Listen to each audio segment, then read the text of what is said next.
Hello everyone, आप सभी को हमारे यूट्यूब चैनल टच एग्जाम में फिर से एक बार स्वागत है। आशा है दोस्तों आप सभी लोग अच्छे होंगे और बढ़िया होंगे। दोस्तों यहाँ पर बहुत सारे स्टूडेंट का कमेंट आ रहा था कि इक्लेन स्कॉलरशिप जो है अभी यहाँ पर आना बंद हो चुका है। ठीक है, बहुत लोग यहाँ पर ये कमेंट कर रहे हैं कि सर डीएनओ की तरफ से तो हमारा पेंडिंग किया गया था। बेसिकली ये बहुत अच्छी बात है कि पेंडिंग कर दिया गया था, बट यहाँ पर अभी भी यहाँ पर हम डॉक्यूमेंट को सुधार चुके हैं या एडिट कर चुके हैं, उसके बाद भी रीसबमिटेड में ही है 3 से 4 मंथ हो चुका है, अभी तक कोई अपडेट ही नहीं हो रहा है। दूसरा यहाँ पर और भी बहुत सारे लोग कमेंट कर रहे हैं कि सर डीएनओ में यहाँ पर 3 मंथ हो गया है, अप्रूव बाय डीएनओ यहाँ पर लिखा हुआ है और यहाँ पर कोई भी चेंजेस आपको नहीं दिख रहा है। उसके साथ साथ बहुत लोग ऐसे भी हैं जो बोल रहे हैं कि डीएलसी अप्रूव हो चुका है, 20 से 30 दिन हो गया, यहाँ पर पेमेंट हमारा नहीं मिला है। तो ये सारी प्रॉब्लम जो है आखिर अभी क्यों हो रहा है? पहले तो यहाँ पर स्कॉलरशिप मिल रहा था टाइम पे, और अभी यहाँ पर क्या प्रॉब्लम हो चुका है अचानक कि यहाँ पर आपको स्कॉलरशिप नहीं मिल रहा है। साथ ही साथ हम कंप्लीट वीडियो में आपको बताएंगे दोस्तों कि आपको स्कॉलरशिप कब तक मिलने के चांसेस हैं, और कंप्लीट वीडियो में हम आपको जानकारी देंगे। वीडियो अच्छा लगे तो प्लीज़ वीडियो को लाइक करिएगा, चैनल पर नए तो प्लीज़ आप सब्सक्राइब करिएगा ताकि और भी रेगुलर वीडियोस आपको मिलते रहे। तो चलिए शुरू करते हैं और एक एक करके सारे पॉइंट को डिस्कस करते हैं और आपको बताते हैं ताकि आपका सारा डाउट क्लियर हो जाए। सबसे पहले मैं आपको बता देता हूं, जो भी लोग यहां पर कमेंट कर रहे हैं कि हमारा अभी जो स्टेटस है वो रिसबमिटेड में है या फिर डीएनओ के पास रुका हुआ है या फिर डीएलसी में है। दोस्तों सबसे पहले आपको प्रोसेस समझना पड़ेगा कि स्कॉलरशिप आपको मिलता कैसे है। ठीक है, मैं आपको बता देता हूँ, सब चीज़ क्लियर कर देता हूँ ताकि आपको कोई प्रॉब्लम ना हो। कोई नहीं आपको बताएगा, मैं डिटेल में आपको बता रहा हूँ। देखिए ध्यान से सुनिएगा, मैं आपको बता देता हूँ, यहाँ पर आप समझ लीजिए। सबसे पहले दोस्तों आप यहाँ पर कॉलेज में अपना फॉर्म को भरते हो। ठीक है, कॉलेज से अपना फॉर्म को बोनाफाइड लेते हो और वहाँ पर आप भरते हो। उसके बाद सबसे पहले जो आपको अप्रूवल मिलता है वो अप्रूव बाय कॉलेज होता है। उसके बाद दोस्तों यहाँ पर डिस्ट्रिक्ट नोडल ऑफिसर आपके डॉक्यूमेंट को वेरीफाई करते हैं, यानी आपके एप्लीकेशन को जांचते हैं। उसमें आपका सारा चीज़ देखा जाता है कि बोनाफाइड सही है कि नहीं, इनकम का डेट आउटडेटेड तो नहीं है, आपका कास्ट, रेसिडेंस और मार्कशीट है, कहीं आप फेल तो नहीं हो। ये सारे चीज़ का जाँच जो होता है वो डीएनओ ऑफिसर यहाँ पर करते हैं। ठीक है, यानी कि बोल सकते हो अलग एक भाषा में कि डीएनओ जो है वो आपका डॉक्यूमेंट को वेरीफाई करता है या फिर सत्यापित करता है।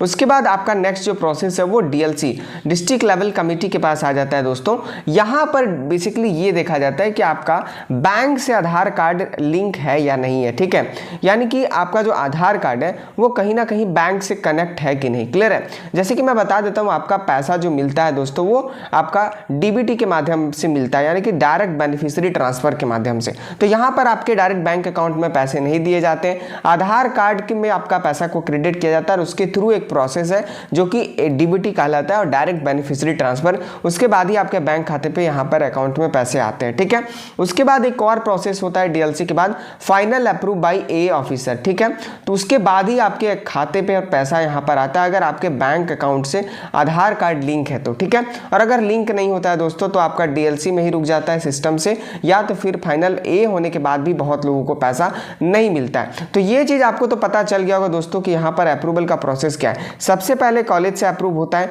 देन यहाँ पर डीएनओ वाले सारे डॉक्यूमेंट्स को यहाँ पर वेरीफाई करते हैं। उसके बाद डीएलसी में आपका बैंक और आधार से यहाँ पर लिंक देखा जाता है कि एक्टिव मोड में है कि नहीं, यहाँ पर पैसा आपका जा सकता है कि नहीं। ये सिस्टम से ऑटोमेटिक बहुत लोगों का यहाँ पर पेंडिंग भी होता है और बहुत लोग का अप्रूव भी होता है। ठीक है, तो बेसिकली उसके बाद यहाँ पर फाइनल अप्रूवल ए के द्वारा होता है, उसके बाद ही यहाँ पर आपका पैसा जो है बैंक अकाउंट में मिलता है। तो यहाँ पर आप देखोगे तो टोटली यहाँ पर 4 प्रोसेस में आपका यहाँ पर आपका अप्रूवल होता है। आपका जो भी प्रॉब्लम होगा दोस्तों, आपका अगर कॉलेज में है या फिर डीएनओ में या डीएलसी में या फाइनल अप्रूवल हो चुका है तो प्लीज़ आप नीचे यहाँ पर हमको कमेंट करके बताइए कि आपका स्टेटस क्या है, और उसके साथ अपना डिस्ट्रिक्ट भी कमेंट करिएगा ताकि पता चल पाए कि कौन से डिस्ट्रिक्ट में कितना यहाँ पर अप्रूवल या फिर जो है कहाँ पे अभी रुका हुआ है। क्लियर है? ताकि हम यहाँ पर और भी चीज़ इसमें रिसर्च करके आपको बता सकें। क्लियर है? अब मैं आपको एक चीज़ और बता देता हूँ, जैसे कि मैं आपको बताना चाह रहा था कि इसके बाद भी बहुत सारे लोग बोल रहे हैं कि रिसबमिटेड में है। तो सबसे पहले हम बात कर लेते हैं, अगर आपका अप्रूव बाय डीएनओ है, ठीक है, अप्रूव बाय डीएनओ ऑफिसर हो चुका है, तो नेक्स्ट जो प्रोसेस है वो आपका डीएलसी का है। उसके बाद फाइनल अप्रूवल ए से होगा, उसके बाद आपके बैंक खाते में पैसा मिल जाएगा। तो ये तो प्रोसेस हो गया। बट अगर आपका यहाँ पर डीएनओ में पेंडिंग है, ध्यान से सुनिएगा, पेंडिंग एट डीएनओ ऑफिसर ऐसा है, ठीक है, तो बेसिकली क्या करना है मैं आपको बता देता हूँ। सबसे पहले आप स्टेटस पे जाकर देखो कि क्या आपका स्टेटस वहाँ बता रहा है, किस रीज़न से पेंडिंग किए हैं। क्लियर है। DNO officer, district nodal officer जो है वह आखिर आपके एप्लीकेशन, इक्लान एप्लीकेशन को क्यों आखिर पेंडिंग किए हैं, ठीक है। उसको जाकर आप वहाँ पर एडिट का एक ऑप्शन है, इस पर एक कंप्लीट वीडियो हम बना चुके हैं कि कैसे एडिट करोगे या रिसबमिट करोगे दोस्तों। तो आप वहाँ पर जाकर अपना डॉक्यूमेंट का सुधार करिए, ठीक है। क्योंकि जब तक आप यहाँ पर रिसबमिटेड नहीं होगा, ध्यान से सुनिएगा, जब तक आपका डॉक्यूमेंट सबमिट नहीं करोगे तब तक फर्दर यहाँ पर वेरिफिकेशन के लिए आपका जो है आपका एप्लीकेशन नहीं जाएगा, ठीक है। अगर एक बार यहाँ पर आपका एप्लीकेशन को डीएनओ पेंडिंग कर देते हैं, ठीक है, डीएनओ पेंडिंग एट डीएनओ हो जाता है दोस्तों, तो आपको यहाँ पर रीसबमिट करना पड़ता है। उसके बाद ही यहाँ पर फिर से डीएनओ के आईडी पे जाता है और वेरिफिकेशन होता है, ठीक है। ये बेसिकली हर साल यही प्रोसेस को दोहराया जाता है। क्लियर है। अब यहाँ पर मैं बता देता हूँ कि अगर आपका डीएनओ पेंडिंग एट डीएनओ था और आप इसको सुधार भी कर चुके हैं, बट यहाँ पर अभी आपको रिसबमिटेड बाई स्टूडेंट दिख रहा है, ठीक है। ऐसा अगर स्टेटस दिख रहा है रिसबमिटेड बाई स्टूडेंट, तो दोस्तों इस कंडीशन में बिल्कुल आपको घबराना नहीं है, आपको यहाँ पर वेट एंड वॉच करना है दोस्तों। मैं आपको फिर से बता रहा हूँ, यहाँ पर क्या होता है ना कि बहुत सारे स्टूडेंट यहाँ पर रिसबमिट करते हैं। कहने का मतलब आप अगर डिस्ट्रिक्ट लेवल पे वेरिफिकेशन होता है दोस्तों, तो मान लीजिए आपके डिस्ट्रिक्ट में कम से कम नहीं तो 50 तो कॉलेज जरूर होंगे, या छोटा डिस्ट्रिक्ट है तो मान लेते हैं 30 कॉलेज, छोटा बड़ा, जैसे कि आपका 12+2 से लेकर आपका हायर एजुकेशन तक, यहाँ पर डिप्लोमा, बीटेक, बीएड और भी जो भी कोर्सेज हैं दोस्तों, तो मोटा मोटी मान लेते हैं कि 30 कॉलेज तो जरूर होगा, और 30 नहीं होगा तो 20 कॉलेज तो जरूर होगा। अब देखिए दोस्तों, डीएनओ वाले यहाँ पर पेंडिंग करते हैं तो कोई भी कॉलेजेस का पेंडिंग कर देते हैं। अब क्या है कि जैसे आप रीसबमिट करते हो दोस्तों, ठीक है, जैसे आप रीसबमिट करते हो उसके बाद क्या होता है कि मान लीजिए 20 कॉलेज में आपका मोटा मोटी अगर हम मान लेते हैं कि अगर यहाँ पर 50 स्टूडेंट का यहाँ पर पेंडिंग किया था और 50 स्टूडेंट यहाँ पर जैसे जैसे सबमिट करते हैं वैसे वैसे सीरियल नंबर यहाँ पर आ जाता है 1 2 3 4 करके 50 तक। क्लियर है। तो मान लीजिए आपका सबमिशन अगर मान लीजिए 45 नंबर तक है दोस्तों, तो कहीं ना कहीं 1 से लेकर 44 कैंडिडेट का वेरिफिकेशन होगा, उसके बाद ही आपका 45 नंबर में अगर आप हैं, एग्जाम्पल के लिए बता रहा हूँ, तभी आपका वेरिफिकेशन हो पाएगा। तो अगर आपका रिसबमिटेड बाय स्टूडेंट दिख रहा है तो बिल्कुल आपको घबराना नहीं है, बिल्कुल परेशान और परेजित नहीं होना है दोस्तों, ठीक है। आप यहाँ पर वेट करिए, यहाँ पर प्रोसेस चल रहा है, ऊपर से काफ़ी ज़्यादा यहाँ पर प्रेशर है, वो लोग अप्रूव करेंगे ही करेंगे, ये बात का आपको पूरा ध्यान रखना है, ठीक है। ये तो हो गई पेंडिंग एट डीएनओ या फिर रिसबमिटेड कर दियो, पेंडिंग था तो तब की बात है। अब मान लीजिए कि आपका डीएलसी में 2 केसेस बनता है। पहला जो केसेस है आपका आधार अगर बैंक से लिंक नहीं है दोस्तों, ठीक है, अगर बैंक से लिंक नहीं है उस कंडीशन में आपका पेंडिंग एट डीएलसी होगा, तो आपको फिर से आपका जो बैंक डिटेल है वो अपडेट करना पड़ेगा, ठीक है, लिंक करवाकर। दूसरा यहाँ पर डीएलसी में ये आपका प्रॉब्लम आता है दोस्तों कि डीएलसी तो हो जाता है, डीएलसी आपका अप्रूव बाय डीएलसी हो गया है, तब आपको कोई दिक्कत की बात नहीं, कोई दिक्कत की बात नहीं। आप जैसे ही आपका डिस्ट्रिक्ट में अलॉटमेंट, डिस्ट्रिक्ट में दोस्तों जैसे ही आपका पैसा आ जाएगा, आपका पेमेंट जो है फाइनल ए होकर आपको इनिशिएट कर दिया जाएगा और आपके बैंक खाते में पैसा मिल जाएगा। क्लियर है।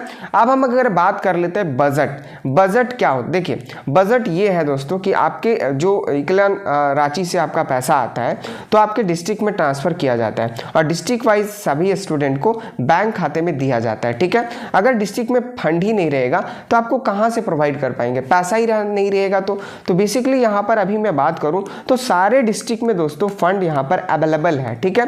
और जैसे जैसे खत्म होता है तो इक्लान की तरफ से यहां पर फंड भी इनिशिएट किया जाता है सारे डिस्ट्रिक्ट को, ताकि स्टूडेंट को टाइम पर यहां पर पैसा मिल जाए। अगर हम सरकार की बात करें दोस्तों तो वो कभी नहीं चाहता है कि आपको पैसा ना मिले, वो पूरा ट्राई करते हैं कि आपको यहां पर पैसा मिल ही जाए। क्लियर है। अब हम यहां पर आपको बजट भी दिखा देते हैं।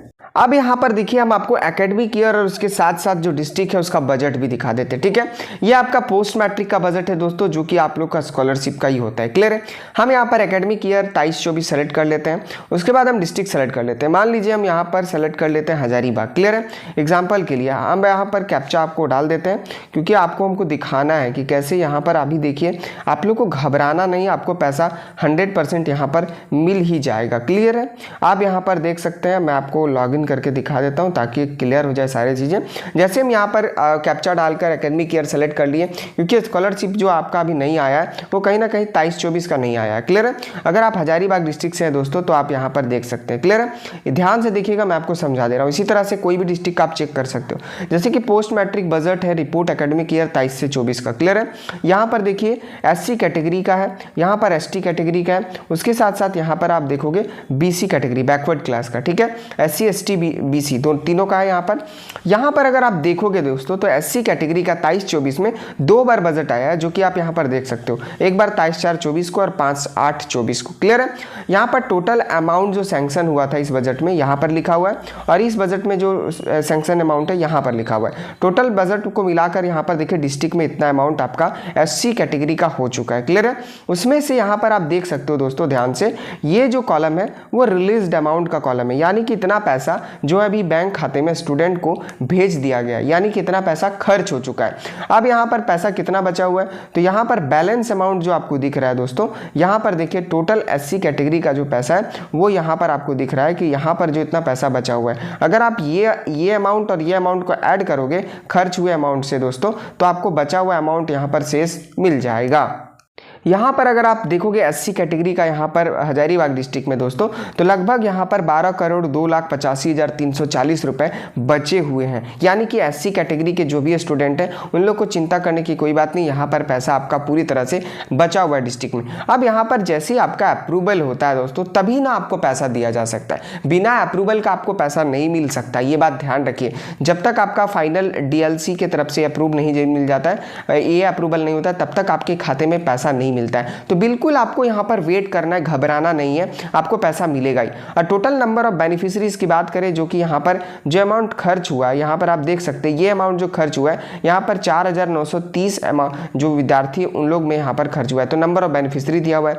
उसी तरह से ST की बात करें दोस्तों, शेड्यूल कास्ट की यहाँ पर बात करें, माफ करिएगा, तो यहाँ पर आप देख सकते हैं कि आप इनका भी अमाउंट यहाँ पर लिखा हुआ है। टोटल जो है इनका 23/4/24 को यहाँ पर अमाउंट आया था। टोटल जो सैंक्शन अमाउंट है यहाँ पर आप देख सकते हैं। उसके बाद यहाँ पर जो ये है आपका रिलीज अमाउंट, यानी कि अमाउंट खर्च हो चुका है, और उसके बाद यहाँ पर ये जो अमाउंट है वो बैलेंस अमाउंट है। आप यहाँ पर देखिए बैलेंस अमाउंट, यानी कि ये जो अमाउंट है ये अमाउंट आपका बचा हुआ है। टोटल नंबर ऑफ बेनिफिशियरी इतना जो बच्चे में खर्च हुआ है। क्लियर है? तो आपका यहाँ पर सरकार पूरी तरह से यहाँ पर आपको दिखा दे रहा है। बट यहाँ पर अगर हम बात करते हैं BC कैटेगरी का दोस्तों, तो हजारीबाग के डिस्ट्रिक्ट में BC कैटेगरी का अमाउंट बहुत कम बचा हुआ है। क्लियर है? जब तक यहाँ पर आपका बजट नहीं आता है, फिर से आपका अमाउंट डिस्ट्रिक्ट की तरफ से नहीं, सॉरी रांची से आपका नहीं भेजा जाता है सरकार के द्वारा, तब तक आपको BC वाले कैंडिडेट को अभी पैसा नहीं मिलेगा। तो जितना जल्दी हो सके वो लोग ट्राई करते हैं कि आपको पैसा मिल जाए। क्लियर है? यहाँ पर देखिए 3 बार करके बजट आया है दोस्तों। यहाँ पर देखिए फर्स्ट में आपका आया है 7/6/24 को, दूसरा बार में 23/4/24 को, और थर्ड बार में 7/6/24 को। क्लियर है? टोटल यहाँ पर आप देख सकते हैं कितना अमाउंट आपका यहाँ पर आया है, जिसमें कि यहाँ पर ये अमाउंट आपका खर्च हुआ है। बैलेंस अमाउंट यहाँ पर आप देख सकते हैं बहुत ही कम बचा हुआ है, 7,611 है। ठीक है? टोटल कैंडिडेट की बात करें दोस्तों, तो यहाँ पर आप देख सकते हो तीनों में मिलाकर यहाँ पर 27,270 स्टूडेंट यहाँ पर टोटल पैसा यहाँ पर ट्रांसफर किए गए, इतने स्टूडेंट का। तो अगर आप देखोगे तो BC का जो बजट होता है दोस्तों वो ज़्यादा होता है, क्योंकि यहाँ पर नंबर ऑफ कैंडिडेट जो होता है BC1 BC2 मिलाकर बहुत अधिक यहाँ पर हो जाता है। उसी तरह से आप यहाँ पर अलग अलग डिस्ट्रिक्ट को देख सकते हो। साथ ही साथ अगर हम बात करते हैं दोस्तों कि क्या पुराने कैंडिडेट को पैसा यहाँ पर मिल रहा है, तो बिल्कुल यहाँ पर मैं बात बता दूँ एक चीज़ आपको, अगर आपका स्कॉलरशिप 21-22 सेशन का नहीं आया है, ठीक है, या फिर 22-23 का सेशन का भरे थे, किसी भी कारण नहीं आया था, पैसा नहीं था या फिर अप्रूवल नहीं हुआ था इसके कारण, तो अभी मैं आपको एक चीज़ एग्जांपल दिखा देता हूं कि हम आपको 22-23 का बजट भी दिखा देता हूं। यहाँ पर अमाउंट उसमें भी आया हुआ है दोस्तों, और यहाँ पर जिनका पैसा नहीं आया उनको यहाँ पर फिर से ट्रांसफ़र किया जा रहा है। यानी कि ऐसा नहीं है कि अगर आपका स्कॉलरशिप नहीं मिला है तो सरकार आपको देने की यहाँ पर प्रयास नहीं कर रही। 22-23 का हम आपको बजट दिखाते हैं, देखिए यहाँ पर पैसा पड़ा हुआ है। क्लियर है? आप यहाँ पर देखोगे तो देखिए यहाँ पर बैलेंस अमाउंट, अगर यहाँ पर देखिए SC कैटेगरी का दोस्तों, तो यहाँ पर आपको दिखेगा SC कैटेगरी का भी यहाँ पर अमाउंट बचा हुआ है। उसी तरह अगर हम बात करते हैं दोस्तों ST कैटेगरी का, तो यहाँ पर आप देख सकते हो ST कैटेगरी में भी अमाउंट यहाँ पर बचा हुआ है, ठीक है। और BC कैटेगरी की बात करते हैं तो BC कैटेगरी में भी यहाँ पर अमाउंट बचा हो गया है, ठीक है। यानी कि गवर्नमेंट की तरफ से पूरी यहाँ पर बोला जा रहा है कि किसी भी तरह से जो भी पिछले बकाया राशि एकेडमिक ईयर का 22-23 का हो गया या 21-22 का हो गया दोस्तों, तो आप लोग को यहाँ पर पैसा जो है वो मिलना चाहिए स्टूडेंट को। कहीं ना कहीं यहाँ पर अमाउंट जो है वो स्टूडेंट का है, स्कॉलरशिप नहीं मिला है, बहुत लोग यहाँ पर पैसा खर्च करके पढ़ते हैं, तो उनको यहाँ पर पैसा मिलना चाहिए। और गवर्नमेंट और इक्लेन की तरफ से पूरी तरह से प्रयास किया जा रहा है कि आप लोग को पैसा यहाँ पर मिलना जाएगा, ठीक है। बाकी मैं आपको बता दूं दोस्तों, अगर आपका जो भी स्टेटस है प्लीज़ नीचे कमेंट जरूर करिएगा, ताकि हमको पता चल पाए और डिटेल वीडियो हम यहाँ पर बना पाए। आप लोग कमेंट करते हो उसके बाद ही यहाँ पर हमको पता चल पाता है दोस्तों कि कहाँ पे किस डिस्ट्रिक्ट में क्या सिचुएशन है और कैसे आपको बताना है, और ताकि आपको पता चल पाए कि क्या अपडेट है, ठीक है। तो जो भी डिस्ट्रिक्ट से हो बिल्कुल आप वेट करिए, जो भी आपका स्टेटस है प्लीज़ नीचे कमेंट करिए और डिस्ट्रिक्ट का नाम जरूर लिखिएगा ताकि हमको पता चल पाए। साथ ही साथ अगर वीडियो आपको अच्छा लगा होगा दोस्तों और वीडियो इन्फॉर्मेटिव होगा तो प्लीज़ वीडियो को लाइक करें, चैनल पर नए तो प्लीज़ आप सब्सक्राइब करें ताकि रेगुलर और भी अपडेट मिलते रहे। Thanks for watching, have a nice day.